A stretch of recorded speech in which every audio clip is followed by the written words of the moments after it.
here in the perimeter, there are no stars. Out here, we is stoned. Immaculate. Hello and welcome. This is the C86 show. I'm David Eastaugh. As you know, we love a special guest. This week it's going to be the turn of the American soul and R&B vocalist. It's the one and only Barrence Whitfield. Yes, he of Barrence Whitfield and the Savages, who I spoke to very recently to find out more about life, love, poetry and all that other groovy stuff. This is the interview. Just to say, there is a little section sort of midway through where I think his wife is in the kitchen preparing something. It does sound like she's whacking. I don't know what she's whacking, but she's doing something in the background, so don't worry about that little detail, but it gives it a little bit of a homely bit. And also a cat jumps on his lap, but you won't notice that at all. So look, you'll find out about all his life and his career, especially his kind of, being championed by Andy Kershaw and slightly John Peel as well. All those stories and much more. So after several minutes of interesting but casual chat, we get Barrence at the exciting subject of the early formative years. Barrence, it's over to you.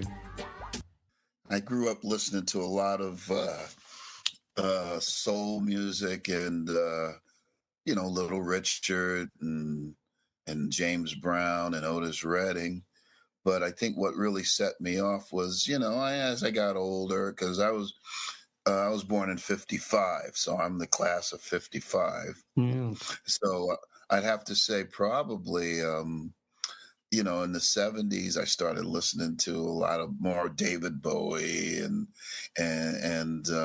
late 60s, Hendrix, Cream and all that stuff. And then in the 70s, like I said, Bowie and believe it or not, Roxy music. And then I got into a little bit of a prog thing between about 72 and like 77. So in between there, I was listening to everything from Genesis to ELP to Gentle Giant to all the British prog musics. Wow. And then, So how did you come across that? Because it's such an English sound, isn't it, prog rock? I mean, glam, you can see where, people got a bit excited, but prog was such a kind of twee English. I mean, to be honest, my brother, who was probably a little bit, he's a little bit younger than you, but he was into prog. He was 7 years older than me. And so I used to sneak into his room and listen to these prog records that you just mentioned. Yes, Genesis, Wishbone Ash, Barclay James Harvest, all that. And I was really fascinated with it. And, it was Mike Oldfield and Focus, a band called Focus, Hocus Pocus. And, the sleeves, the records, I'd never heard anything like it. I was only about 10 at the time. But, and I would listen to these religiously, and then sneak back out of his room without him knowing. So how did you come across prog rock at this point? Well, at that point, we had a great radio station in New York, WNEW FM, which was huge. It was it had a huge signal across Connecticut, New York, and New Jersey.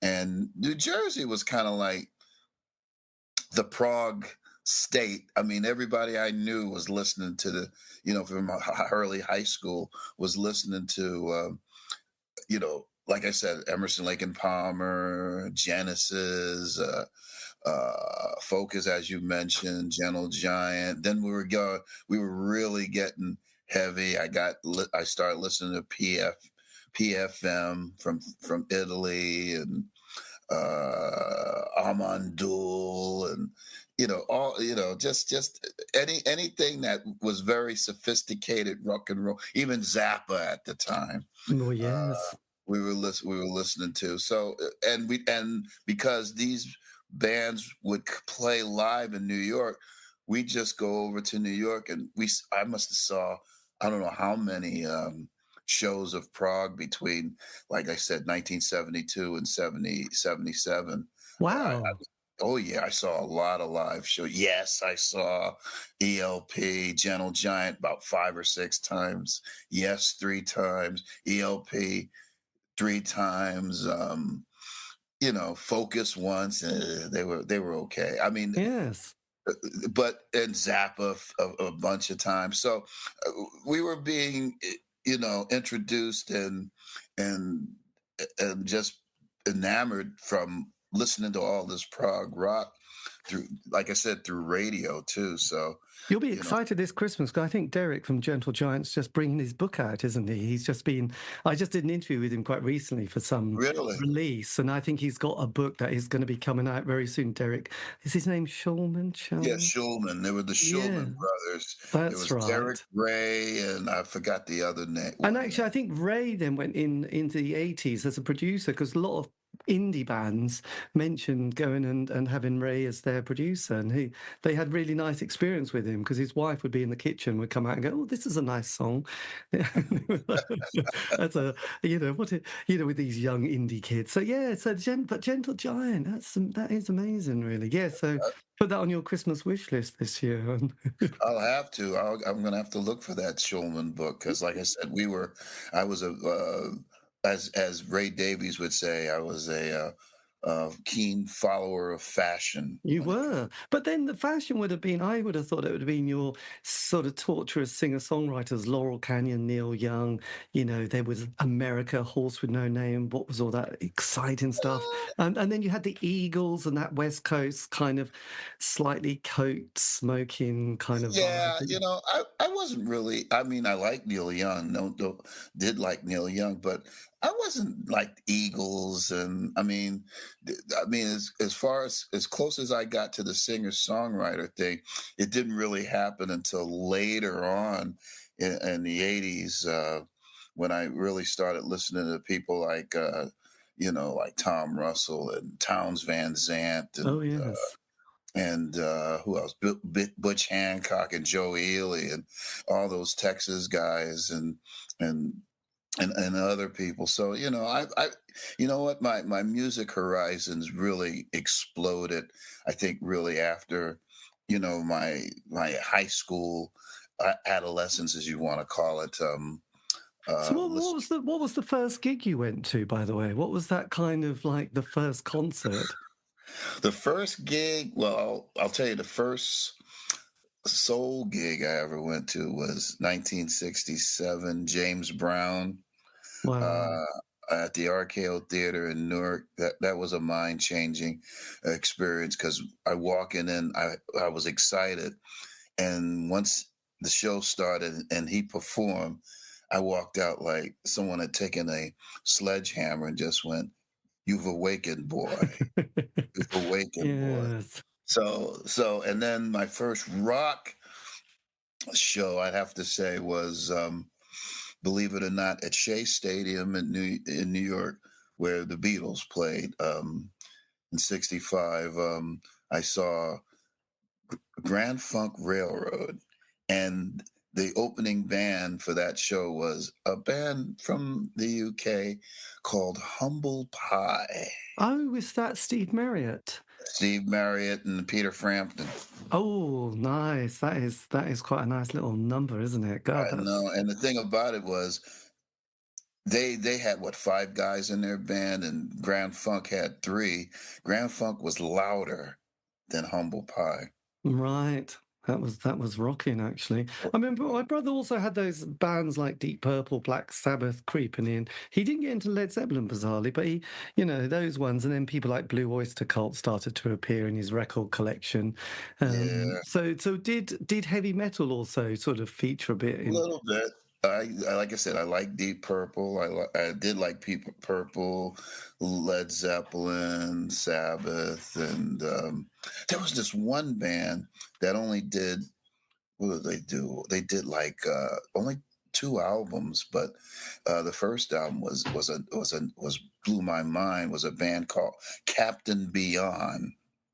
Oh, Captain Beyond, God. Yeah, they were well. The lead singer was I think was his Rod Price. I think, was it Rod Price? No, something. His name was Price. He was the first lead singer for Deep Purple.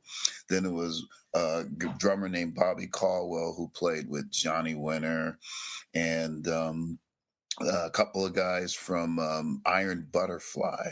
Right. But they were kind of proggy in some ways, but real heavy. But they were a fantastic band. They recorded for Capricorn Records, and the first album is a killer, really is. And we used to play that a lot. We used to say, "Man, who is this Captain Beyond? Yeah, But so we never, they were sort of one of your early super groups, weren't they? Actually, with all this kind of lineup. But yeah, they God, were kind of an early kind of super group, but it came out of nowhere too.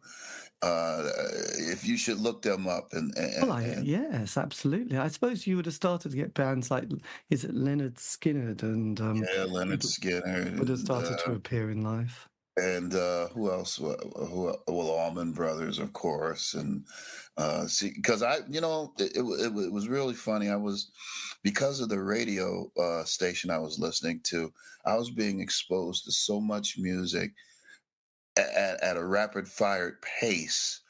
Till every time I heard something, I'd run to the record store and or I listened to it. They used to play the records in its entirety. They'd play the whole record on their radio shows. Some of these Right.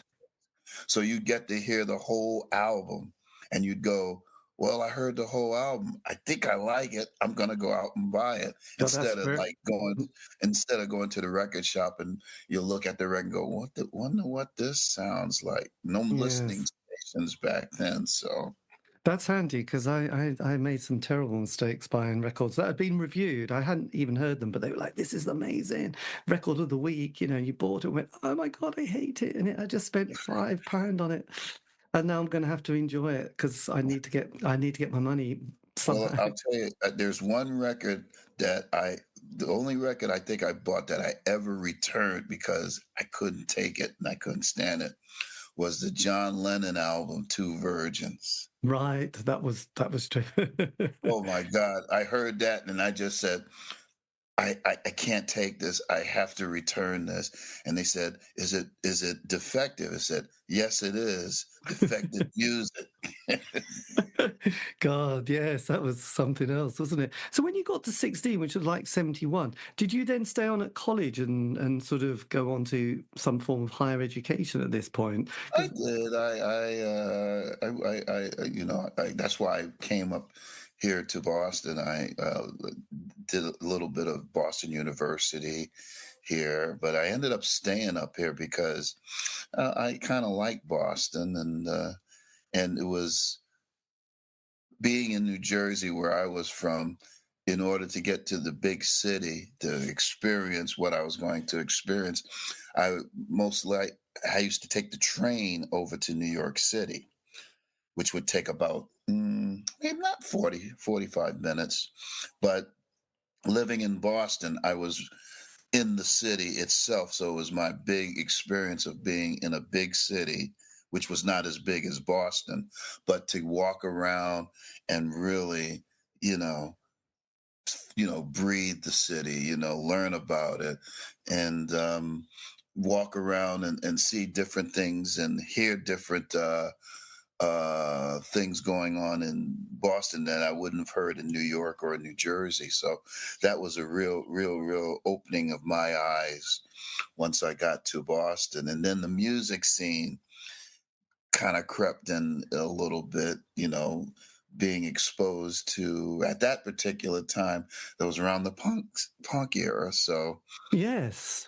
so being introduced to bands in Boston like DMZ and not the neighborhoods, Nervous Eaters, and there were so many bands going. Because this book came out a few years ago, didn't it? Which was this one about the Boston. This is the Boston one, isn't it? Where Oh yeah, you have that. I Wow. have that. Yes, this guy who was in the sort of the scene at that time, and he explained that a lot of bands coming over, especially, would sort of before New York would do Boston. So you got all the bands that would sort of come over, and you'd be listening to all those classics from Elvis Costello to Joe Jackson. I have to say, it's a lovely book. I'm sure you've already got it, but Oh my God. it's Yeah, that was a great thing about being in the city, of course, because you had your little clubs and because in Boston, you could go, and I'm sure in any town that had a scene at one time, when the scenes were big, you could go to a different club in one night throughout the week and you'd see different bands. So yes. you're always exposed to whomever came in to tour or whoever live music, the local bands that were playing at the time. So it was a scene. I mean, it was a serious scene. And, like every night you'd go somewhere, so and so is playing at this club, you'd go to that club. Oh, by the way, while we're at it, so and so is playing like across town. So you'd get on a train across town, hit that club, watch that band. So by the end of the week, you were inundated by like music. And that's what really struck me and probably, if anything, made me stay into to Boston because at the time while I was in New Jersey, I was in a little band, a little proggy band called Death Slayer, Right. and and they were they played everything from like Genesis to Sparks to all this, and some, a little bit of rock and roll, and then I stopped playing music for about a 5-year period for studies and stuff. So I wasn't really into music, but once I got to Boston, I kind of slowly was listening to a lot of stuff, and I got back into it, and man, I saw so much music in the first few years of being in Boston till Yes. I Because that was like was, a drunk person. I was going to say, there was the band who I interviewed, I think a member or two. That was the Human Sexual Response Band. Oh yeah, yeah. I used to see them too. Yeah. They had such a great lineup, but some great songs actually. And Oh yeah, Jackie Onassis. Jackie Onassis is the classic. And Uh, actually, the drummer went on to work with Bob Mould of Husker Du fame in a yep. band called Sugar, didn't he? Yes.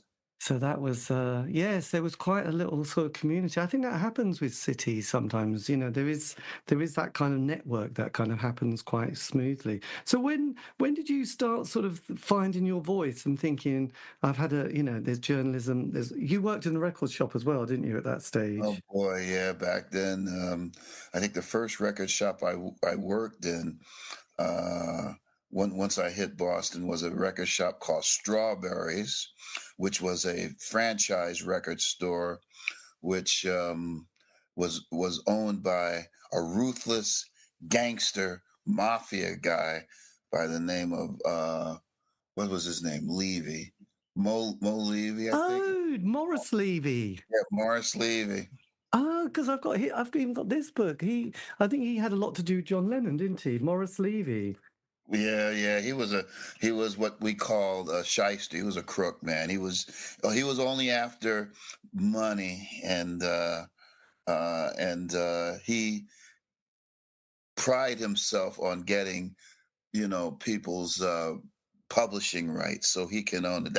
That's how he got the publishing rights to Why Do Fools Fall in Love. Right. He got that through some devious shakedown who was the singer from the teenager Frankie Lyman. Yes. And then the story is, from what I heard, is Frankie Lyman at the time, young, he still was a young kid. He died a young kid, was a heroin addict, and he needed money to get that thing going. And he went to Morris Levy, and Morris said, "I'll give you the money." This is how he used to talk, because I did meet him. "I'll give you the money if you give me the rights, part of the rights of your song."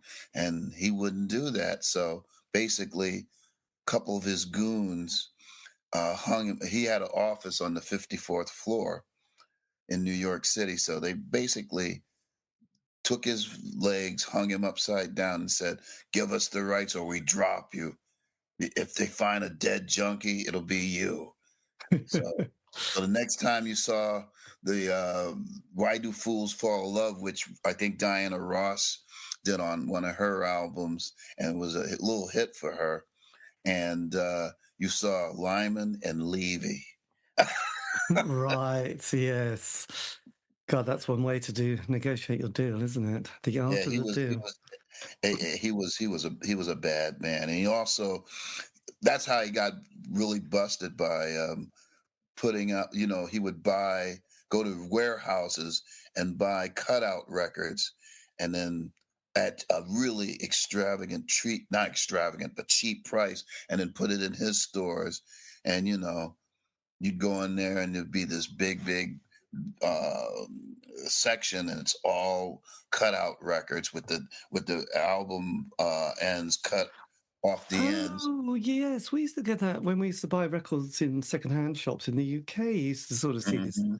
I don't know. It was like, it almost seemed a bit more exciting to buy them because you thought there was some import, not because it was dodgy, but because it was going to be rare and no one else would have heard of them. So it gave it a certain That was kudos. illegal. That was About illegal. here. It was It like- was illegal. I So, was, but I was, I worked at that store for a good while, and I learned a lot about the record industry and dealings with, record executives. And oh man, I learned some shady stuff that yes, I would imagine. I don't want that part. I don't want to be that part. I don't want that part. All I want to Mm. do is play the music. Yes. So how did then sort of as the 70s finished and then we got into the 80s, I mean, there would be the punk period and then post-punk and then there was that sort of new wave period in the UK. Obviously, our political landscape changed quite a lot. We had Thatcher that came in, you had Reagan. There was Oh we yeah. had the Falkland War, the miners crisis, and then Greenham Commons. So politically, things were all getting very sort of tense at that stage. But musically, it was brilliant. Then we started getting into, I suppose, a lot more independent music started to appear with labels that Yes. were happening. So how did you start to navigate your early 80s at this stage? Well, about 83. At that time, I was, I was working at a retail store in Harvard Square called the Coop, very famous place, and I was store detective, and I kept going to the record division of the Coop, and a friend of mine worked there, of course, and what happened was I just started getting into it again. I said, "Man, I want to do something. I want to do something." So finally, I got hooked up with a friend of mine who worked at another record store that I worked for a little bit called Nuggets in Kenmore Square, and he told me, "Hey, listen." He'd heard me singing in the record store. He said, "Oh, yeah." Excuse me, you got a good voice, man. You know what? A friend of mine just left his band called the Liars, named Peter Greenberg, and he's looking for his dream is to find uh, a black singer who could sing rock and roll like Little Richard because he was really big into rhythm and blues of the 50s and 60s and stuff, and he was also into the garage stuff and all. So I finally met Peter. We talked on the phone. Then I went over his house, and he made a nice big bowl of chili. I mean, pot of chili, which was burning hot. And then we sat and listened to the music that he said, "Oh, this is the stuff I would love to cover," because we were going to do a lot of old covers from 45s, rare 45s and stuff. So the first song he played me was a tune. Who was it by? It was a tune called "Mama Get the Hammer, Flies on the Baby's Head," and Excellent. I said, "Uh-oh, this sounds pretty wild." So he started playing me old Fats Domino's tunes and Smiley Lewis and all sorts of wild R&B stuff from the 50s and early 60s, and we just hit it off. Just he didn't have to really listen to me open my mouth. He just said, "You're the guy." And he took a shot at me. He'd already put together the band, and so that's when we started getting together all the material and started rehearsing.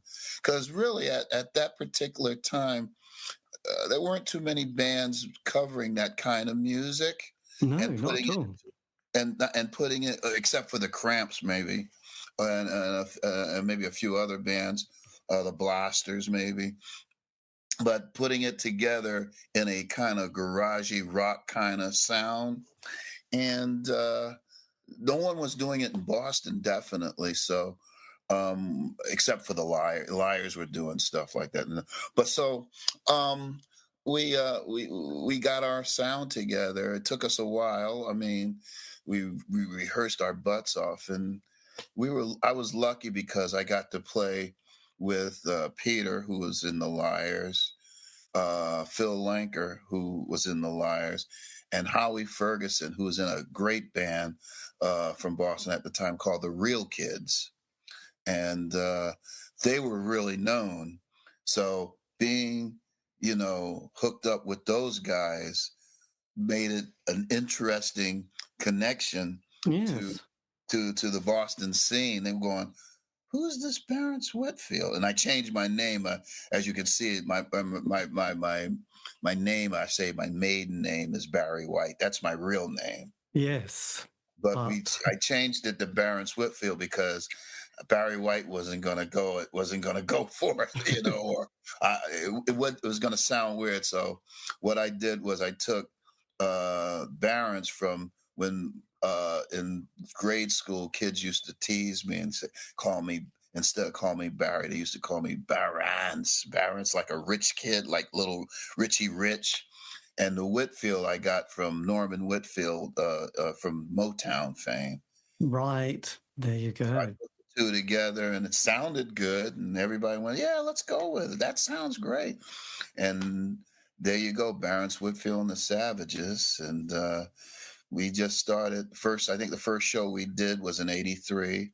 Opened up for the Del Fuegos at the time, and then Brilliant. and then the second show we did, we opened up for a blues artist, great guy by the name of Johnny Copeland, for Texas guy who's fantastic, great singer, and we did the show with them, and those two shows just like kind of blew the heads off of people in Boston, and next thing you know, all these journalists and writers of the newspapers in Boston was following us, saying, "Who is this Barrence Whitfield and the Savages? What do they bring to the table?" So, and that it just blew open like out of nowhere. Yes, and did you enjoy touring? You went into the studio, did the album, obviously played Boston, but did you start going around the rest of the states at this time?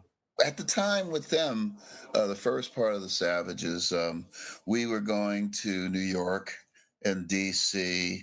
I think we might have played Chicago once, but we stayed on the east, like the corner of the East Coast, Yes. playing. So, and the records was distributed by Rounder, so the records were getting around the country. So people were writing uh, reviews on the record saying it's what a great wild rock and roll record, doing songs like Bip Bop Bip and the Georgia Slop and all this wild, and it was just knock them down, just raw kind of rock and roll, and people were really got interested. And then we when we played New York, we started playing with our friends, the A Bones, Billy and Miriam, who had a record label called Norton Records, which was huge at it was getting huge at the time, and they were good friends with Peter through his Liar and DMZ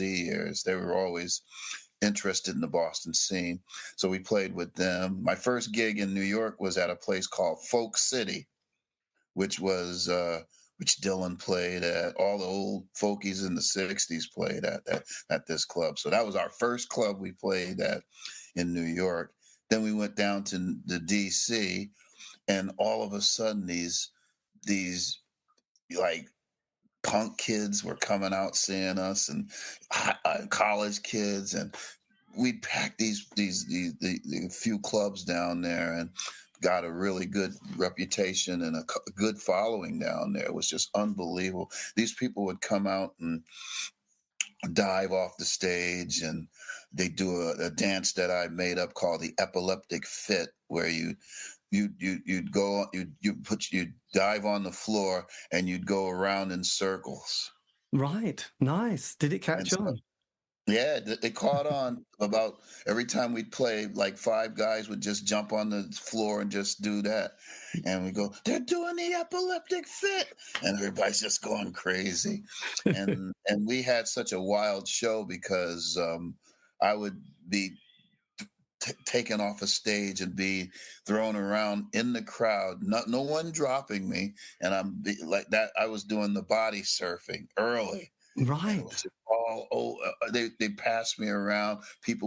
Guys would put me on top of their shoulders and march me around while I'm singing, and it was just a wild show. It was just it wasn't violent. It was just electric. It was just like people, once they saw that, people just went completely bonkers. And by the end of the night, they'd be like so tired and sweaty. And after a session with the Savages, they said, you have to see this act. They'll murder you. Right, blimey. So once that album came out, obviously, it must have been exciting. Then you went on to Rounder Records for the second album, didn't you? Did the Yeah. lineup then change of the band much at this stage?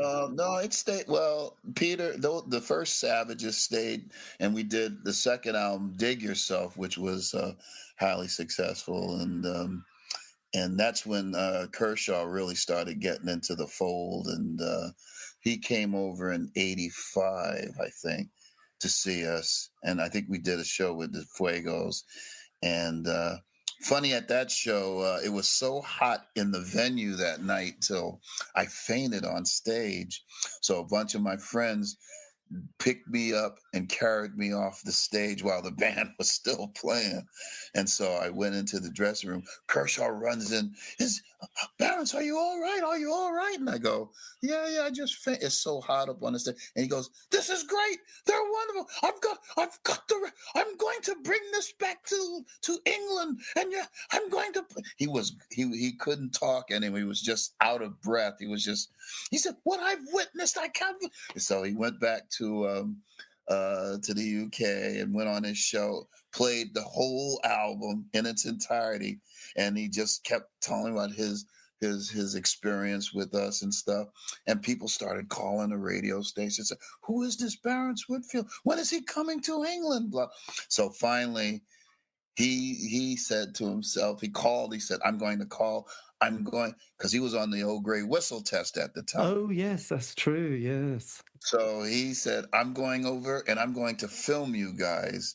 And he said, I'm going to bring over some people. We're going to film you and you're going to be on the old gray whistle test. So December of '85, we were on the old gray whistle test.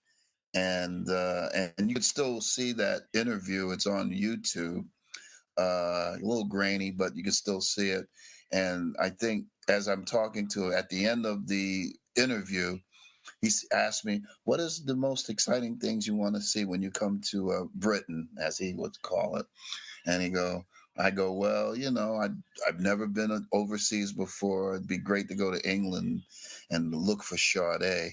He said, you want to meet Sade when you come over to England? I said, if she's around, why don't you preface a request? And so the camera got close to my face. I said, Sade, I'm coming to England. You either going to be there or I'm going to come after you. Can I blow you a kiss? And I blew her a kiss, and that was the end of the interview. So when I got to England in '86 from a booking agent that saw that, and they were excited to have us come over. Um, the first thing they asked me, "Are you still looking for Sade?" I said, "Yeah, see if you can get her to come to one of the shows." Excellent. Never Nice. got to meet her though, but No. it was a great opening for us because we got there and I'm talking to the NME, the Melody Maker, and they're all promoting me as the next Little Richard. Blimey. And then, I mean, John Peel picks up a little bit, doesn't he? Because he plays a few of your tracks as well. Yeah, he picks me up a little bit later. I mean, Kershaw introduces me. We're in the BBC building, and he said, "I got someone you're gonna have to meet." And so we're walking upstairs, and we go into this little cubicle where there's tons of CDs, and on the floor, looking at all the CDs, was John Peel. And he goes, John, this is Barrence. He says, I've been hearing so much about you. It's great to have you here, blah, blah, blah. And we talked for a few minutes and stuff. But I didn't go on his show until a little bit later on, as we were, starting to play a lot in the UK, in London and stuff. And one night I was on his program, and Peel followed Kershaw, and he said, listen, you and Barrence are in. Why don't you come over to my show and hang out for a little while? So we went over to his show and hung out for a bit, and I really got to know Peel, and he actually spent the night one night. He came to see someone, and he stayed at Kershaw's place up in Crouch End, and he spent the night, and we stayed up to about 4 a.m. I was almost like an interviewer myself, and we talked for hours about his influences, who he's seen, record collection, it was one of the most, I have to say, thrilling times of my life to meet someone like John Peel. I mean, to get to talk to someone like that, and hang out with him, just like he's your buddy. Yes. It was the greatest thing in my life, and I have to say I'll never forget that. I'll never forget my time with Andy and Peel and all these other people who were champion to the Barrence Whitfield and the Savages band at the time. Yes. So when you on Rounder at that point, you bring out this kind of 5-track EP, Call of the Wild, don't you? Which is Call of the Wild, which was on Demon. Demon Records, the famous Demon. And then you follow up with the next album, which again, does that feature quite a few tracks on that EP? And then it's called Ow Ow Ow, and that was with a different band of Savages, because Peter and Phil and everyone, we had broken up for a little bit because Peter wanted to put together a family, and he had already been playing music for a long time, so he wanted to retire from music for a little while.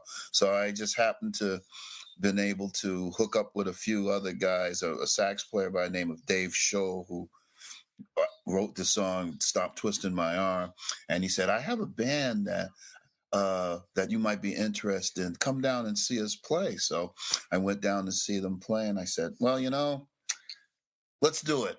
Let's put it together. So we had to really rehearse these guys into being Savages. So yes, did that feel quite at that point? Did you feel like your music career had almost come and gone really quickly up to that point? So knowing up to that point, well, it was, but it was like it didn't even come and go. It was like a kind of a delay for a bit to figure out what I'm going to do next and how I'm going to approach it and keep the Savages thing, because we had only been together with Peter and Phil and Howie and Steve LeGrey was a saxophone player for only 3 years, so it was a short period.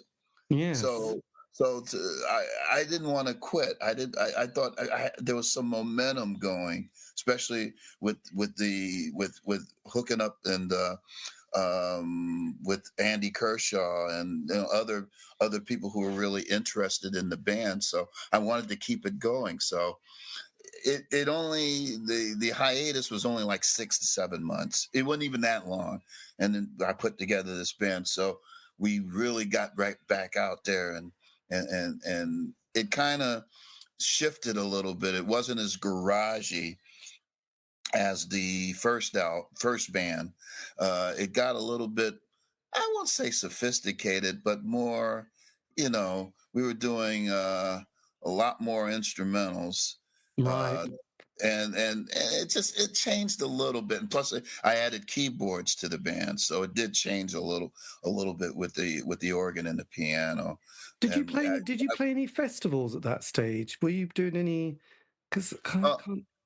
nothing. Well, there was some local festivals in the States, but we didn't really start doing festivals until after the new band got together, and we started when we first got over to England. Then that next year of 1986, No, 87. We started getting into festivals. We started doing little bitty festivals here and there. But I was doing a lot of BBC sessions with Kershaw. Yes, That's for you sure. did loads, didn't you? Were these all done at the Maid of Vale Yep, studios? they were done at the Maida Vale studio, and that was a great place to record music. It was so much history in that building, and when you get into the studio, you look above, and there's this plaque that says, "This is the place where Bing Crosby did his last studio recording." So we said, "Oh, here's some history right there." And but we also the one of the engineers that we worked with a lot was a guy named D- Dale Dale Griffin. Griffin. Yeah, Yes, Mott the Hoople fame. yeah. So he told us some stories on Mott the Hoople and stuff, but he was really good engineer, and he really did. We really had some great fun with him. So we were doing that, and we did some festivals, and I think we played. We did a lot of clubs. We did the 100 Club. We did the club in in Camden Town, Dingwalls. Dingwalls, right? My God, Yeah, did the crowd absolutely take to you? And the band, did they sort of lap it up at this stage? Because I just say that because I know from listening to people like Peel and Kershaw that there was always something exciting about a band that was somewhere completely different rather than on your doorstep. So I just wondered if, like Jimi Hendrix, came to England, was became very famous quickly, didn't he? Did you have that same feeling, like being treated as some sort of royalty almost? I did. It was just it was amazing how people like came towards me and talked to me, and they were excited that we were there, and they just liked the thought of someone bringing you real rock and roll music from the 50s and early 60s stuff, and they danced, and they just would ask me all sorts of questions, and why do you think Little Richard's this influence and that influence? And I'll give you an example. We played Dingwalls. I think Kershaw was uh, was one of the guys that put together the show at Dingwalls, and so I was at his house. Um, it was the day before the show. No, it was the night. It was the day of the show, Right. and I walk in. He goes, "Listen, there's a friend of mine you got to meet. He's sitting in my front room." And I walk in, and it's Robin Hitchcock. Right. And so Robin, I meet him. I said, "Wow, this is great." He says, "Robin, you got to come to the show." He said, "I think I will come to this show. I've been hearing so much about you." And so he goes with the story of getting a phone call, Kershaw, from from a guy by the name of Robert Plant, Oh and yes. his sister.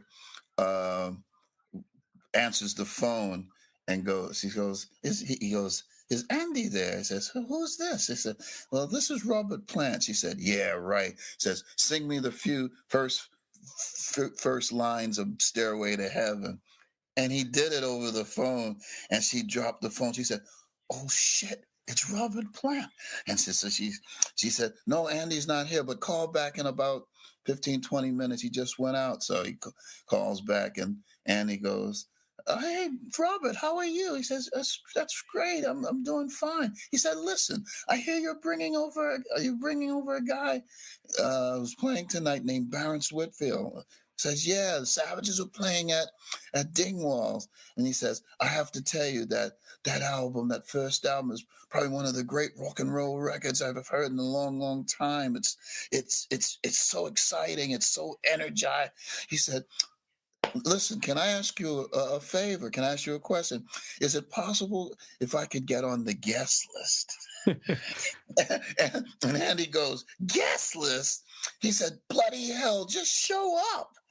And so that night, at the Dingwalls, there's Robert Plant at the bar.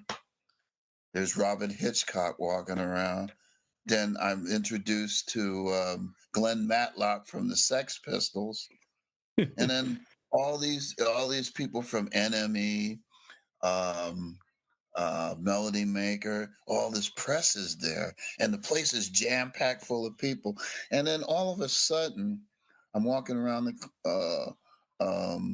I'm walking through the place, and this guy, this black gentleman comes over to me.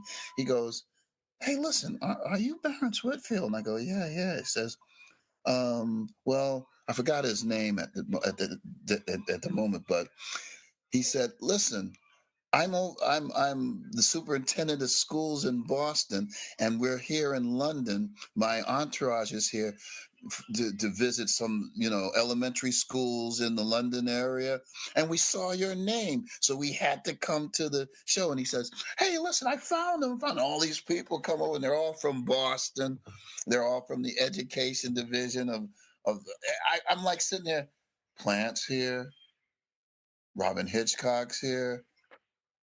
And this guy from Boston, he's a superintendent of schools. What's going on here? It was wild. And it was a wild night. I mean, we put on a great show, and people were Yes. just climbing over the little thing that Ding was wanting to touch me. And it was just a great experience. And having Plant there was just like blew my mind. Well, absolutely. No pressure there, was there? Crikey. Yes, the hot potato, weren't you, at that stage in Oh life? my God. And this My was, yeah, well, God. I sort of say in the beginning, there was that, I mean, that was when I was, recording those shows, the radio shows, and then listening to them the next day, trying to sort of pick out those magic moments. I mean, there was a lot, I was obviously into indie pop, but there was also people like the Bundu Boys. There was, I mentioned Oh my God. the Ted Bundy boy. Hawkins, and there was all the early hip hop stuff, as coupled with all the other more, I suppose, straightforward sort of rock and pop and soul and Napalm Death. It was all put Oh my into these shows, which was great because it appealed to my brain because it was Well, quite. again, I have Kershaw to thank because he was playing all this stuff at his house, and he'd play Ted Hawkins, he'd play the Bundu Boys, he'd play the Four Brothers, Oh God, yes. he played this band, he'd play all these. He would play all these people, and he said, "Barrence, I'm listening to this. What do you think?" Blah blah. So, because I never stayed at a hotel when I was in London, I stayed at his house. Nice. So I got everything. I hung out with him. I ate with him. I go to a show with him. If there was a show happening, he said, "Barrence, come on, we're going to see." I remember one time it was Costello and Madness playing somewhere, and he went to interview Costello or somebody, I think, and it was just being introduced to all these people at the time. And I remember at the time coming over there. Remember a band called the House Martins? Oh yes, absolutely. Happy Hour, which was. And they had at that time they had a hit called "The Caravan of Love," Oh, lovely. Yes, which a was a cappella. which was an Isley Brothers song. And it was a big hit at the time. And I remember looking on TV, "Ladies and gentlemen, the House Martins," and they did that song. So I was being exposed to everybody from the Martins to the Smiths to all these English bands at the time, which and even being exposed to Dr. Feelgood or Nick Lowe, all the Stiff people. Yes.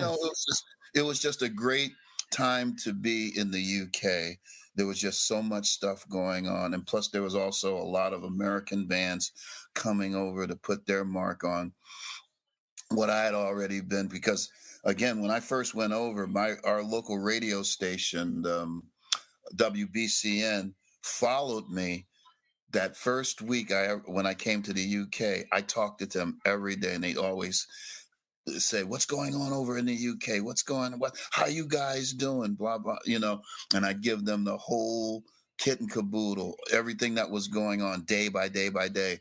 So when I went back to Boston after that week, we had a gig at this place called the Channel, sold out because we had gone to. Everybody had known that we went to the UK and did exceptionally well. Right, god damn. But then as the 80s finished and sort of packed up, a lot of bands break up at that point. Also, there's a sort of a shift in, I suppose, musical types or genres, really, because ecstasy comes along and there's the sudden interest in dance music. A lot of bands have a 5-year narrative. They Right. have that sort of the honeymoon period, the single, the album, the second album, possibly a third, and then it all slightly vanishes after 5 years, the classic moment. Right. And then there's a new wave of kids come in, and obviously there was the dance music, there was a bit of that kind of shoegazing, but you have, grunge starts to appear in Seattle, don't they, with the first album Bleach by Nirvana, and there's the Pixies and Throwing Muses on 4AD records. So how do you then navigate your 90s? Because then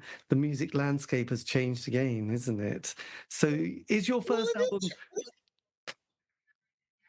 I was going to say, then Of the you, because 90s. yes, that your first album, is it Let's Lose It? Let's Was that? Lose It, which was put out by a French label called New Rose, because the guy that ran New Rose, what's his Patrick Mattea, I think he was called. His name was.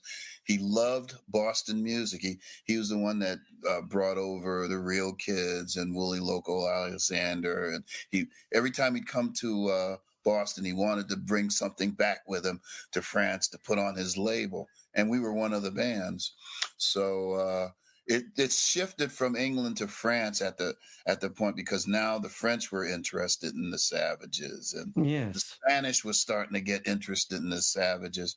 So it wasn't all. I mean, we'd still come over to England and play our gigs and whatever, but now it was being expanded even more to Holland, to to Germany, you know. So we were starting to get a world view of music outside of England for the first time, and it was pretty fascinating. And we pretty much kept to the same kind of thing that we always was doing because now we were exposing our music to the French and the Spanish and the Italians, you know. So the English already knew who we were. They already had their not their fill, but they already knew that we were part of the scene over there. So that was a really exciting moment doing that, and Kershaw was still prevalent with me, and we Because come on. you do that record with New Rose, and the second one, Savage Tracks, with New Rose as well at this stage, isn't it? And Yeah, this takes you kind of the early 90s. Is right. has the lineup changed again at this point, or have you? Not much. I mean, there was still the same band members. You know, at that time. So and like I said, we were touring a lot too. So you know, we were constantly over in Europe. So, and then we're starting to expand. Not only now, now you're going into Scandinavia, Denmark, Norway, Sweden, Finland. So we were expanding our brand even more, and we had a really great booking agent out of England who hooked us up with a lot of the different countries agents and to book us into certain festivals, clubs, and stuff. So yeah, it really expanded uh, Yes. as the '90s, early part of the '90s. And then you were on Demon Records for the album Ritual of the Savages. What was the kind of, how were you? Because you'd been doing music now for nearly 10 years, more. I mean, that's. '83, yeah, right. I mean, normally people, I mean, have started to get a little bit kind of exhausted with it. What was it? What was it like going into the studio making that album for you? Well, that started along with a guy named by the name of Ben Vaughn, who was a great writer, and he had his own band, Ben Don Combo. And we went in the studio, and it did change. The band changed differently a little bit. We had a different drummer and a keyboard player, and basically we were kind of like in the vein of. You ever heard of a band called NRBQ? No, my God, I should. Oh, you NR, could. what's You that? got NR. NRBQ, which is New Rhythm and Blues Quartet. Oh, You've got to hear these guys. They were fantastic. They basically they were all over the place. They'd play like rock and roll. The next thing you know, they'd be playing something from Sun Ra, and then they'll play some popular tune from the 20s. And but they were really good. They were what you call a musicians band. All the musicians praised them. So right. yeah, you should listen to some of their stuff. They were really good. Um, Al Anderson, Joyce Mamato, and who was yeah. Their early records are really good, but yeah, listen to some of their stuff because they were in the vein of rhythm and blues, and they sometimes they'll play jazz because they'll have horn players play with them. So we were in that kind of vein of the what they were doing and going and doing the ritual, we had uh, I started getting into a little bit of a singer songwriter, being exposed to this guy named Tom Russell, who was a great singer songwriter out of California, who moved to New York to live for a little while, and I started getting a little bit more, I won't say sophisticated, but more, I don't know. What's the word can I put? Just because we had been so worldly drawing and stuff, and I was starting to listen to much more music than just say the early rock and roll records and stuff like that. So I was expanding my musical um, uh, just ambitions a little bit more, and Yes. hanging out with Kershaw. He's playing me all this stuff. I'm going, oh my God, it's just like he's a world view of the music that I was listening at his house. So I usually would show up in England, or like I'll have a couple of days off. I go to his house, and there'll be a stack of records. He said, "I've been waiting for you, Barrence. You got to hear the," So you know. Did he ever play Jason and the? Is it Sorts? He Oh was. yeah, Jason's and the Scorchers. Yeah, I played with them, and Yes, I remember he was obsessed with them. Actually, I think it yeah, was. he was really obsessed. And then he got obsessed with R.E.M. for a little Right. bit. Yes, that period. He definitely got obsessed with REM, so he played a lot of their stuff. And Yes. I don't but know. he was Martin Stevenson and the Dainties, I think, was another, wasn't he? oh And then, yeah, and then there's a lot of kind of African music. He sort of, from memory, he slightly went into world, a lot of different parts of the world. I think he expanded out of the UK, yeah. didn't he, at I that stage? remember him one time inviting me. He says, "Barrence, I want you to come with me to Zimbabwe." And I go, "Really?" He said. He said, "You got to see the music that's going on there." He said, I said, "What do I have to do?" He said, "Oh, you got to get your shots and all this stuff, and you got to do all this stuff." And I wanted to go. I really did, because I was really fascinated with the whole thing. But uh, I just didn't. The other stuff was coming around, and I had other obligations that I had to. Yes. So But I would have gone with him in a minute. yeah, no, Zimbabwe's like, yeah, no, there was always I know it was a great time because there was the various labels, weren't there? I remember there was Stearns Records, Stern, Earthworks Records. he'd always take me to Stern's Records, which was right down the street from the BBC. Yeah, and then on the reggae front there was Greensleeves and Yeah, God no, and when he and also Trojan Records. Yeah, that was the one. Trojan Records, he play a lot of reggae, dub Gregory stuff. Isaacs. Yeah, Augustus And then I Pablo. started going with him to clubs because he would DJ. So he'd bring his records and he'd DJ and he'd play all this, like all the world music, and then he'd mix it in with the rock and whatever. And he was having a good time. And I'm like sitting there going, I, I can't believe it. And then I go other parts of England. They said, you're a good friend of Andy Kershaw's, aren't you? And I go, yes, I'm to the hip with him. Nice. So when after that album came out, Ritual, did the band? What happens with you and the band at that stage? Then do you And tour and that's then? it. Yeah, at that stage, we kind of broke up after that album. It just, everybody went their own separate ways. And then I basically, again, kept doing what I did the most. And I kept coming over to Europe to, I was almost like the Chuck Berry. I get pick up bands, really good bands, and they would learn my material because at that point I had a lot of material to work with in order to tour. So Yes.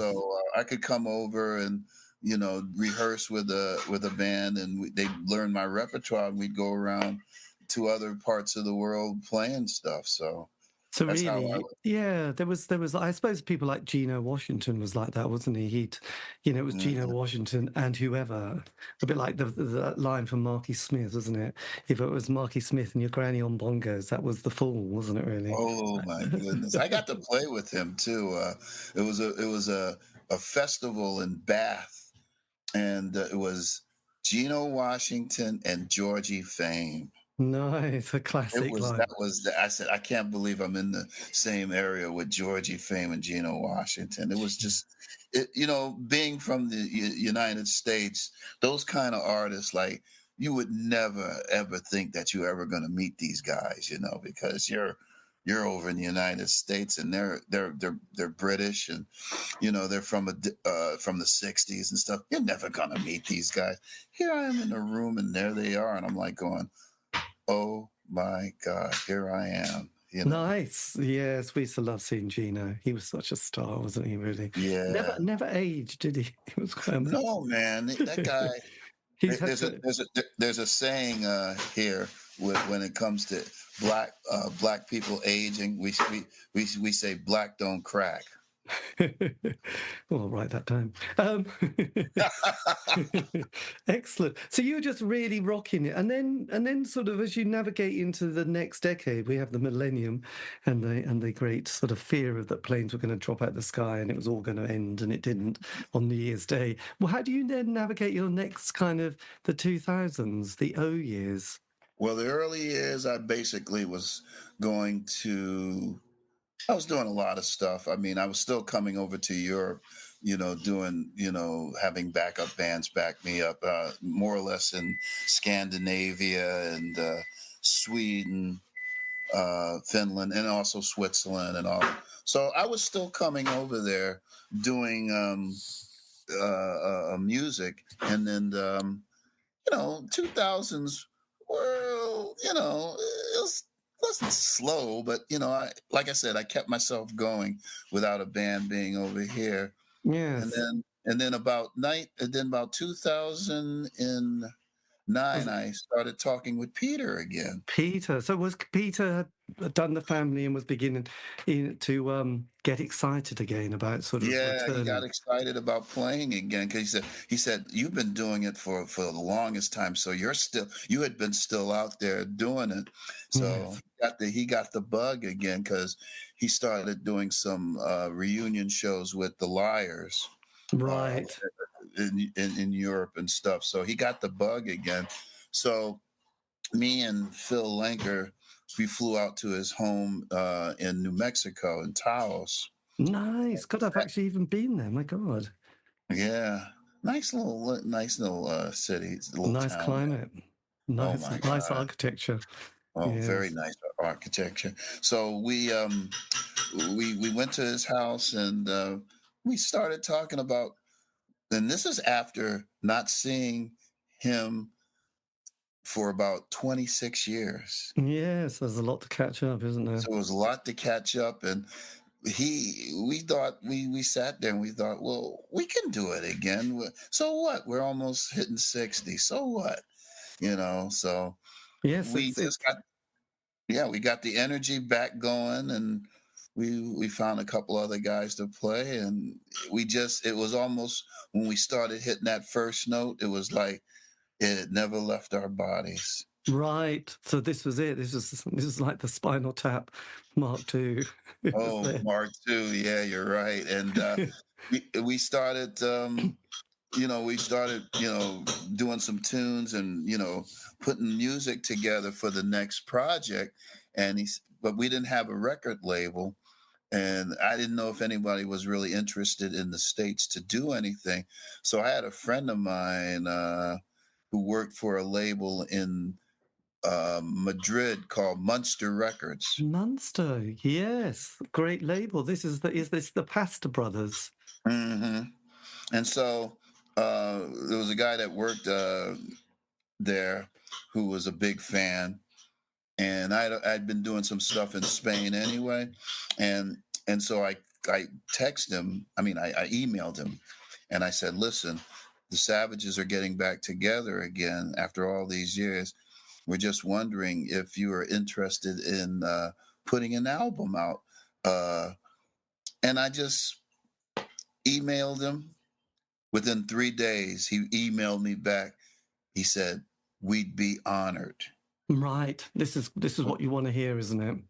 Exactly what I want to hear. So they were excited. We got together. We put together the record called Savage Tracks. No, not was it? No. Was it Savage Tracks? No, yes, it was. I think it was. Yeah, it was. It was. No, Savage Kings. Yeah, Savage Kings. That's what it is. Sorry, that and was. and so we put that record together, and then a friend of his put it out in the United States out of a record store out of Cincinnati, because that's Peter grew up in Cincinnati, Ohio, which we were playing a lot at the time. So, but he put it out in Spain. It revitalized the band, and then we got hooked up with a label. We wanted to do a second album, but we got hooked up with a label called Bloodshot Records out of Chicago. My God, this is good, isn't it? This is where it's gone. You're feeling like the gods are with you now, aren't you? It just started to really reform again and everything. And so they were interested, and come to find out that the vice president of the label used to go to school here in Boston at a university called Tufts, and he used to follow us. And so he was excited. He said, "We've got to put this record out." So, and then all of a sudden, we're in the midst of doing that, and then we get an email from Representative Jules Holland. This is good, isn't it? Yeah. Which I met Jules some years ago, when he was with Squeeze and during the early Savages coming to the UK. And he said, "Listen, I hear you've gotten a new record coming out. We'd like to have you on the television program." And so the record label went nuts. They said, "Jules Holland, we've got to do it. You're going to do it. We're going to fly you over there, and we'll bring." The vice president at the time said, I'll go with you," and we did the Jules Holland show, and it was unbelievable. And on that show was the Pixies, Janelle Monáe, this band called Churches, Nice. Tony Joe White.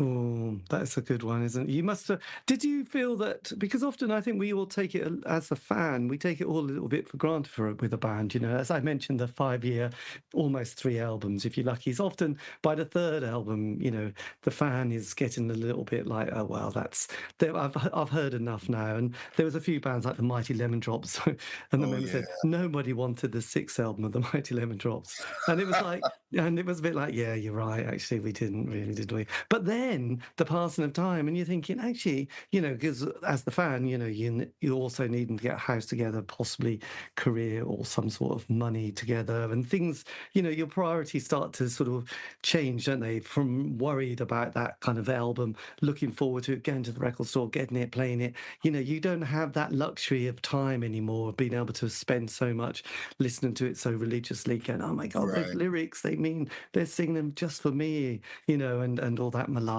which is lovely to remember it, but you realise actually you just can't do it when you're getting a bit older. But then with a bit of time later on, when a band sometimes reforms and comes back, and then brings out new albums, plays the old stuff, you know, you think, oh yes, I'll definitely, I'll be interested in them again. I just, that 5 years is almost like a very overly committed relationship, isn't it? Where you fall out and over some, you know, someone sort of took the milk from the fridge and you said, that's it, the friendship's over, we'll never speak again. And then 10 years later, oh, I can't believe what we fell out about. And, you know.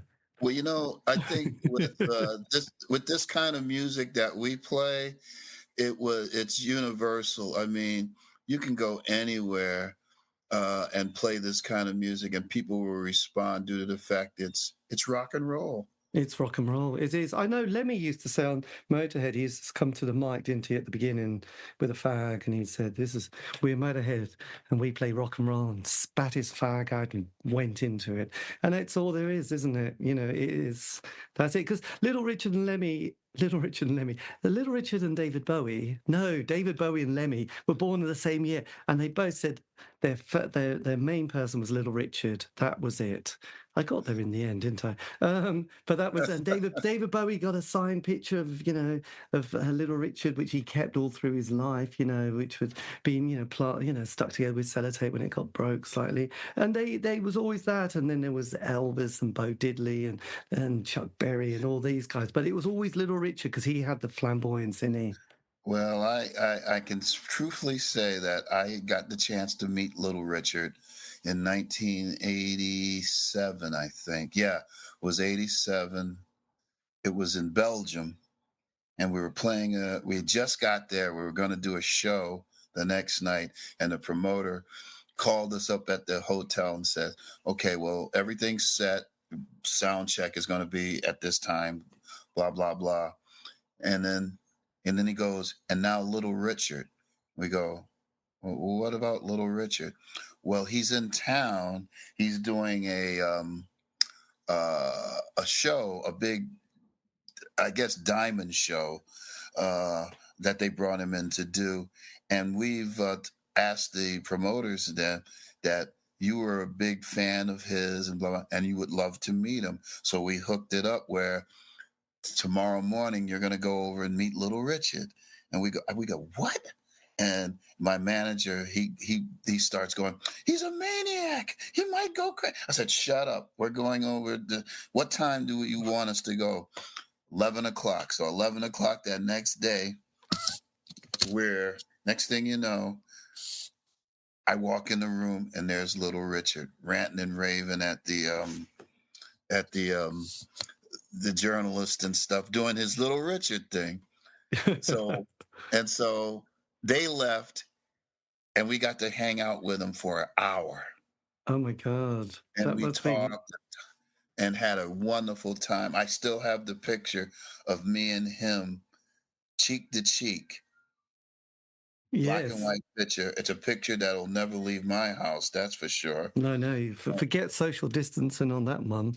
You just I want to know. get, I you want to want to get get. Well, close. yeah, he wanted to get close to me too, but it was just a great, unbelievable thing. And actually, for my 70th birthday this year, my guitar player, who at the time, Milt Reeder, he was in the Savages at the time, he gave me a picture of it's a double back-to-back picture. It's on one side, it's us and Little Richard, and on the left side, it's a picture of the Beatles with Little Richard.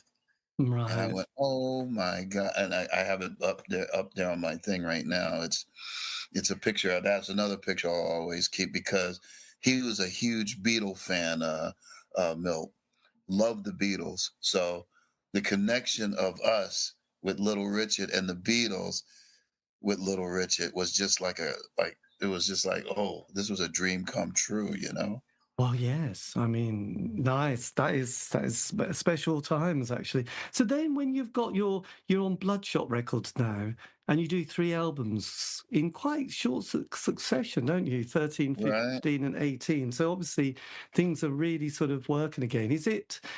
Are you back to that same sort of work rate that you were back in the 80s and 90s at this stage? Well, at this stage, probably I could say that we probably are at the end of that now because we're doing one more show next year It's a Little Stevens Underground. Oh, Stevie.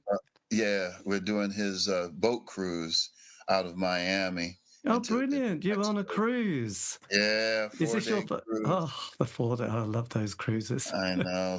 So this should be fun. But I think we've we've gone through a lot in the last few years, and we're getting older, of course.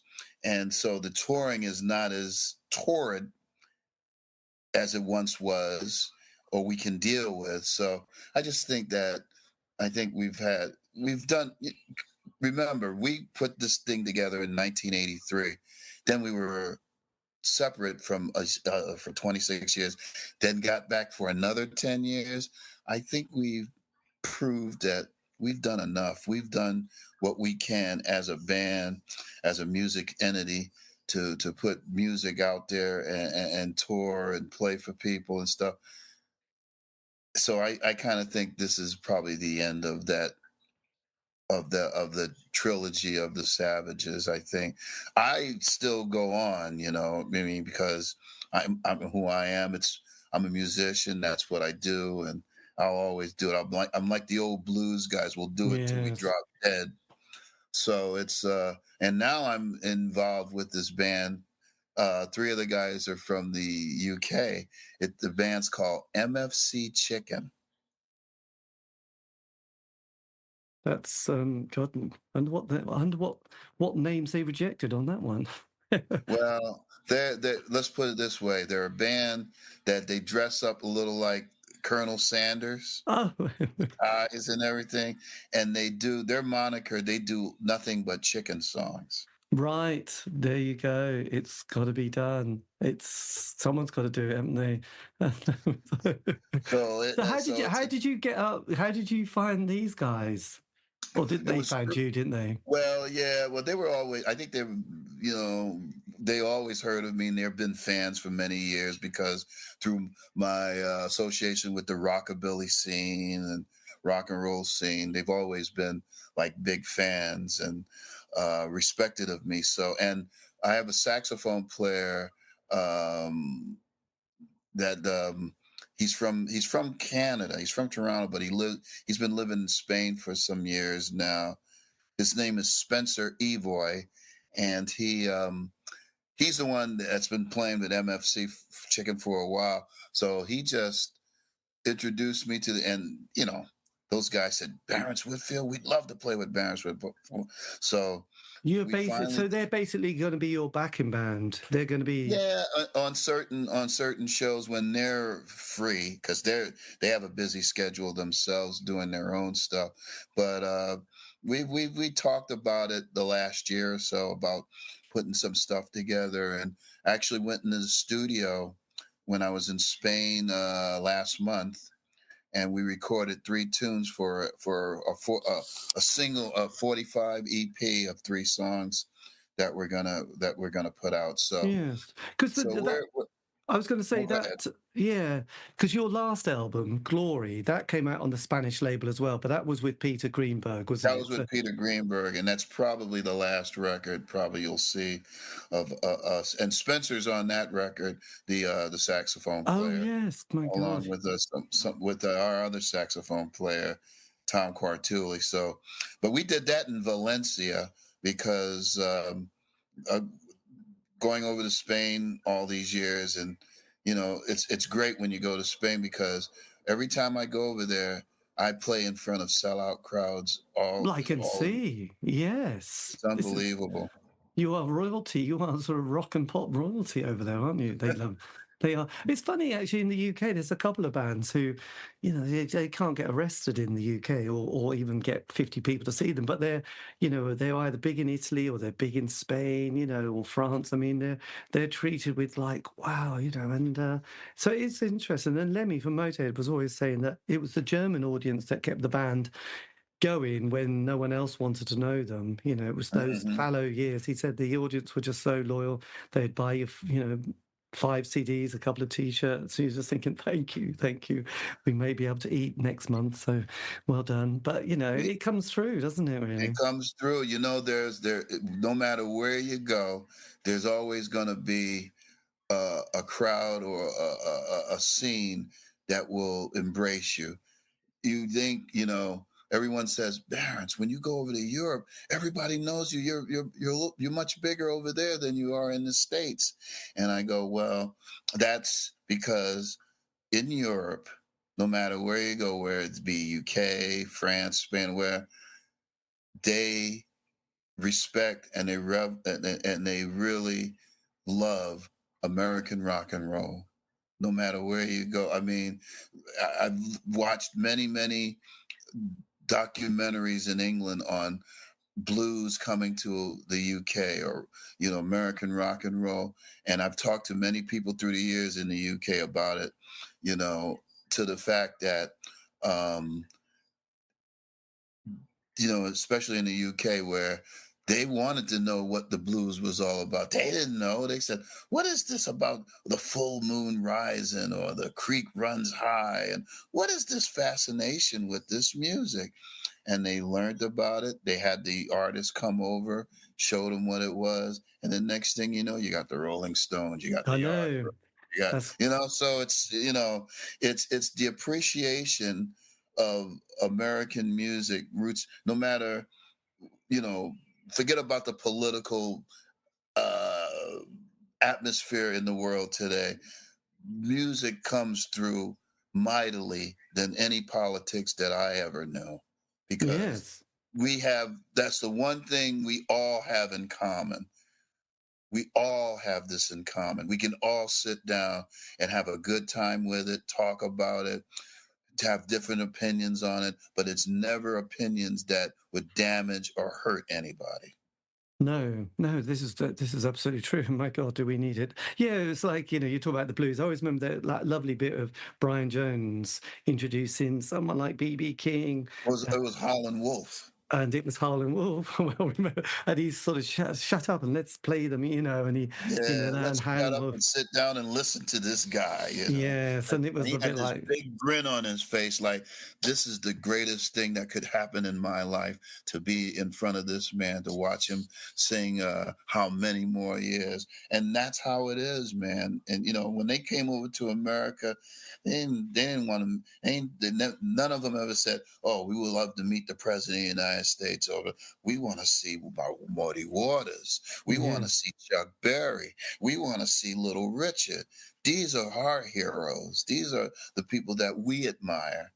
So And it's also interesting. I mean, in the 80s, and I'm sure, obviously, in the 60s, that people got into the beat generation, listening to reading "On the Road" by Jack Kerouac, and he mentions all the bebop, jazz musicians and blues. And again, when you're young and want to sort of immerse yourself in culture, you have to go to the record library because you couldn't stream it back in those days, and get these records and play them, and want to understand, what it was all about, just because it was kind of interesting. It's a bit like meeting the devil at the crossroads. You love that story, don't we? We want to, oh you want to yeah, sell your soul to the devil, but it's all, it's all part of the kind of rich history of music, and you kind of keep wanting to get to the source of it because you hear, like Jimi Hendrix or Eric Clapton mention these blues guys, so you want to hear what they listen to, and the same with Jimmy Page and Jeff Beck and people. So it's sort of, it's lovely when you keep making these little connections from one sort of source to another, and then you get the soul music, because I was obsessed with Jackie Wilson in the 80s. There was a oh particular compilation that came out which was great, and then you had the Atlantic box set with people, the Temptations and various, and the Kent record label, which is an Ace record label that we had, that again Kershaw but also John Peel used to always throw in those kind of artists that oh they my weren't the God, obvious people, but they were brilliant. And then you got those Northern Soul collections and compilations. by Dave Gosden. Well, yes, absolutely. Dave Gee. Gosden, he's the man. He wanted that was his music, and he loved that. I'll always remember being in the UK during the Christmas holidays when that Jackie Wilson record, Reet Petite, went Yes, #1, and it was on one of the newspapers. It said, "Dead Man reaches #1." bit grim. But And yes, I I'm get. going, okay. But they acknowledge the fact that Jackie Wilson, here's a guy who, fabulous singer, fabulous performer, met some bad times later on in his life. He didn't even live past to 50, actually. And here's a guy who never ever thought that he'd have a number one hit back in, this was like in the 80s when that Yes. Petite was number one, and I was over there, and that was the big thing, you know. It was, and it was because of a marination cartoon type of thing they did on him. Remember? Yes, I remember that. Yeah, no, it was good. Yeah. I just remember. I don't know where I got it. A particular collection that he did. I can't remember if it was on the Kent record label, but it was just every song was just extraordinary, and it was just they weren't the obvious hits actually, but it was the sound. It was that almost like that wall of sound that Phil Spector had sort of got in the 60s as well. But yeah, I mean, music is incredible, and I can understand why one can dedicate one's life to it all. But going forward, then you've got this EP with the MFC MFC chicken. Chickens, which is coming out. You've got Little Stevie, the Cruise. Which is going to be very exciting, and then it's just going to be playing shows in Boston and around. Well, I've got a few other projects Oh, how looming. exciting! One of them is well, both of them are black artists. One of them is a country record, which has been that was sanctioned for me to do by the Country Music Hall of Fame on a guy named Stoney Edwards, a black country artist from the '70s who was. If you close your eyes, he sounds like Merle Haggard, but Oh, he's a fabulous artist who didn't get as big as you would think because of the Nashville, and being black in country music is not an easy thing. You know, there's not very many, but I always wanted to do a compilation of things he did, and the Country Music Hall of Fame was very happy to oblige with saying, "Sure, we would love to have you do something like that," because my name is in the Country Music Hall of Fame because I did a project for them in '97 of box set of they put a box set out of every it was no 99, I'm sorry, a box set of all black artists doing country music, whether it be the Supremes or DeFord Bailey or any soul artists or whatever. yeah. And they put out a box set, a CD box set, and they just celebrated last year the 20th anniversary of it. So I went down and performed with a friend of mine who's producing the record, and we did a few songs at this event, which it was all black artists, including a guy by the name of Darius Rucker from Hootie and the Blowfish. Oh, yes. So so we did that. So they were very interested in that project. So I've done my vocals. So we're just finishing off some overdubs and stuff, and then I'm doing another project with a museum right in the town next to me called Salem, as you might have heard of, and called the Peabody Essex Museum. And we're putting together a little show on a guy named Slim Gaillard, who actually lived in the UK for a little while in the '80s. The guy who did Flatfoot Flugie with the Floyd, and Atomic Cocktail, and he And was fabulous. I think he's one of the people that is mentioned in On the Road, actually, Slim He Galliard. is mentioned on the road. Jack Kerouac mentions his name. Yes, and Cabaway. But he also was in a movie that was put out back in the '80s called Absolute Beginners. Oh, yes, yes, it's Julian Temple, David Bowie, various, and Patsy He's in someone. the movie. He does the song called "Selling Out." Selling, Right. He's one hip cat, isn't he? yeah, one hip cat. So he lived in the UK for a little while. He did, and I Yeah, just and he see did, that. and he also did I think a documentary while he was over there too. So he was kind of well known at the time, to be Well, I over would there. imagine he was one sharp dressing dude, wasn't he? Oh yeah, he was one of the hippest guys you'll ever want to know. So I'm putting together a little show, kind of to explain his music, and I've got the band which I called Barrence Whitfield in the Jive Session 5. Nice. That. It says what it does in the tin, doesn't it? It's like Yeah. that's what you need. So I'm doing a project on him. So and also I did a project in 2019 on Sun Ra. I did a Sun Ra album, which had some tunes, and we're thinking of doing a second one next year. So Barrence Whitfield is putting his hand into everything he possibly can, You got to be done, haven't you? while I'm here on this planet. Well, yes, absolutely. every as you get older, every decade is like, let's make this one count. Well, you just want to keep yourself energized, and people go, well, he's still out there doing it. He's not like, sitting back and going, well, this is it. I can't do it anymore, or I can't. I want to do it with as much energy as I possibly can because I love it. Yes, well, absolutely. I mean, I think that's what keeps you young, isn't it? Really, that kind of For sure. motivation to sort of rock up and perform. And I think in those moments you forget about any of your ailments, any niggles, any emotional stuff, because you just got to be focused. And actually, you realise how important that is to be able to clear your brain like that and to sort of ignore pain, potentially physical pain as well. So Yeah. it's always And good. also just dissect yourself away from all the crap that's going on in the world. It's so important. I know. But talking of exciting things, did I see a cat jump on your lap earlier? Yeah, that was one of my cats. That was Phyllis, Oh, alias right. Moo Moo. Well, I have to say, I say little, I'm obsessed with cats. I'm a cat person. I don't mind dogs, Oh, but it really? is cats that I think are brilliant, because you have to work at them, don't you? You can't just take them for granted, and you have this. Well, they're good emotional support people too. They're always there when you need them. Because that's all they know is love. They do, they trust you, and they do little paddy paws. So how Patty many cats have you balls. got? Oh yeah, two. I have two of them. We have two of them, a male and a female. One's my wife named them after her late parents, Edward and Phyllis. Beautiful, Edward But and I Phil. gave them nicknames. Edward, I call him Mister Wee Wee, Nice, because he's got and reputation.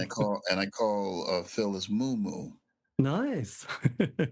And they Oh, respond to those names. So it's just like, uh, I mean, she'll call them one thing, and all I have to say is moo moo. And she likes to talk too, so she'll come over.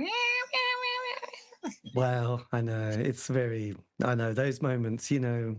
They have to decide if they want to come and sort of do your paddy paws on you and stuff. So Most and of the time. you feel so honoured as well. You think, thank you for doing that. Well, And they're indoor cats too, so they don't go outside. So they're always here. They're always around. Either they're doing a little mischief, or they're right now in the bedroom with my wife because they love her to death. They'll follow her anywhere. She'll get out of the bed and they'll follow her to the kitchen. They'll follow her this way. They'll follow, So they're she's the big cat, isn't she? she's the big cat, right? You got that right. Oh, this is magic. Well, look, I'll let you. Well, thank you for your Sunday morning and my brilliant ability not to work out the time difference. But anyway, we got there in the end. And yes, and if you want, I can always send you a link of this as well, and you can always put it on any of your social media pages, because people are always, as you can imagine, are getting curious about things. I mean, the 80s now, when I first started doing this show, there wasn't that much interest. I mean, the 80s had been told in a very mainstream way. And then in the last 5 or 6 years, there's like loads of books people have written, films, documentaries, even exhibitions are coming out. And it's all, yes, the subculture of the 80s, because I think people are going, no, my 80s wasn't just this, and this, which was all mainstream. It was all the other bits that were going on. And obviously, there's a curiosity that people have started to pick up Well, on. you forget about that's 40 years ago That's now. only 40 years. I know, it makes you 40 think. years ago. So I mean, you think about it, we think about it as if it was yesterday. This is just, But I know. the Well, youth, when you're getting old, because you have to count decades, you think, oh, it's 20 years, and you go, oh shit, it's 40, isn't it? It's not 20. oh Yeah, man. You have to count it on your fingers. I realised there was a moment in my life where everything was 10 or 20 years, and it's like, no, David, it wasn't. It's 40 or 50. And there was so much, everything, especially with the arts, there was just so much stuff going on, and so many things as far as music styles. I mean, you had everybody from Rock Pile doing their rock and roll thing. You had, the Smiths. You had, I mean, out of the 70s comes into the 80s, style culture, style council with then Yes. Paul Weller, and then you had all of these bands coming out doing their own thing, whether it be dance, and we mustn't forget about hip hop, Well, because I know, yes, because I was going to say when you were reading off, because John Peel did, it was when he played Public Enemy, or he played LL Cool J, or he had all these rap artists like Roxanne Shante or The Real Roxanne. So he had these albums on was it Street Sounds Records? Morgan Khan used to bring them out, and it was like African Bambaataa, and then there was Grandmaster Guy and Master Flash, The Furious MS Five, Fast. and yeah, I mean, it was just like, oh my God. Yeah, And I think with hip hop, that's the last kind of music style that has flourished from then till now. I mean, there hasn't been really much of anything to surpass that, due to the fact that it's in everything. It's in commercials. It's in this. It's in that. That's the last. I mean, it's like the blues. It's like the jazz. It's like uh, punk. It's like those idioms of rock music, or art music that has survived. They still exist, and there's the youth of today who they've got their own thing, which is probably maybe milk toast to what was going on back when we were growing up and stuff like yes. that. But they find a way of that type of history, that type of legacy must be learned, and it also must continue, because we tend to forget, especially when we get young. You say, oh, that's my grandfather's music, or that's my grandmother's music. But we tend to forget, if it wasn't for the roots of these types of music, like I always say, if it wasn't for rock and roll, if it wasn't for rhythm and blues, uh, jazz, gospel, it wouldn't there would never been any Elvis, Beatles, or the Rolling Stones. No, as Joe Strummer once said. Yeah. Yeah, he said it in one song, didn't He, he?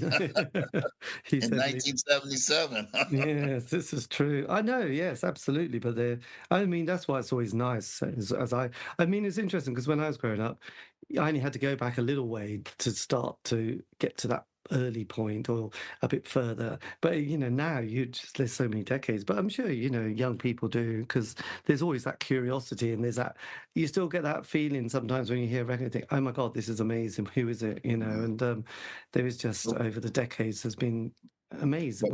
But but I must say, we have a problem here in America today, that a lot of this history is trying to be suppressed by the beings who are running the show today, because they believe that that type of history affects the way they want to run the world. And this is why youth of today must prevail to keep that history alive, because without it, they're going to end up, I mean, God knows what will happen in the next 20 to 30 years. Yes. When we're gone. So it's very important. I think it's very important to sustain this in any which way, form, whether it's through talking to you on a podcast, or in a museum, or, I mean, because radio isn't what it was, what it used to be. So we can't confide in radio too much, but the history of it all should be preserved no matter what. Absolutely. No, and we'll keep it rocking. I'm sure. I mean, in the 50s, there would have been McCarthy, and that would have been like, so society can and hopefully will navigate these moments. But it's always kind of interesting when you sort of realize, this is a bit unpleasant. Let's go back to being liberals again. Well, let's go back to having fun. I'm being nice and kind. Yeah. I know. It's like, can we just, anyway, you get, yeah. But look, I'll let you rock on. But thank you ever so much for your time. It's been amazing and incredible. And I'm, really excited to hear your new projects as well as David, playing your classic. let's stay in touch, please. I love talking to you, and it's always good to talk to a man of music, and especially someone from the UK, where for me it really not only started, but it also embellished my worldly attributes in my music career. So thank you for Yes. your time. Well, no, thank you for yours. Look, I'll let you rock on, but have a lovely breakfast. Take care and love to your cats as well. Oh, real. Cheers. Cheers. See you later. Bye. See you later. Bye-bye. And that, dear listener, is the end of the interview. Massive thank you to Barrence Whitfield, or Barry White, as he was born with that name. This has been the C86 Show, David Eastaugh. So if you want to contact me, you can on any of those social media platform sites. Just do C86 Show, David Eastaugh. And all these interviews have been archived on Spotify, iTunes, Podbean. It's true. Have a great week. Stay safe.